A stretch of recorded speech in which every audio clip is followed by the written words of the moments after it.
ગારિયાધાર શહેરમાં લાખોના ખર્ચે બનેલ શૌચાલયો શોભાના ગાંઠિયા સમાન બન્યા છે। ગારિયાધાર શહેરમાં સ્વચ્છ ભારત મિશન અંતર્ગત લાખોના જાહેર શૌચાલયો બનાવવામાં આવ્યા છે। લાખોના ખર્ચે બનેલ શૌચાલયો હાલ શોભાના ગાંઠિયા સમાન જોવા મળી રહ્યા છે।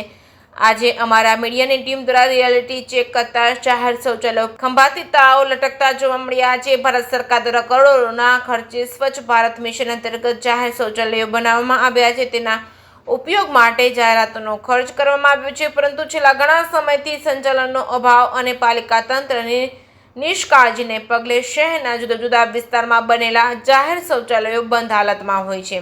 આ જાહેર શૌચાલયો ચાલુ કરવા બાબતે અનેક વખત રજૂઆતો કરવા છતાં સ્થાનિક તંત્રના પેટનું પાણી પણ નથી હલતું। લાખોના ખર્ચે બનેલા જાહેર શૌચાલયો તંત્રની નિષ્કાળજીના કારણે શોભાના ગાંઠિયા સમાન જોવા મળી રહ્યા છે। જે કે સિંહ ગુજરાતી સાથે અશોક ચૌહાણ, ગારિયાધાર।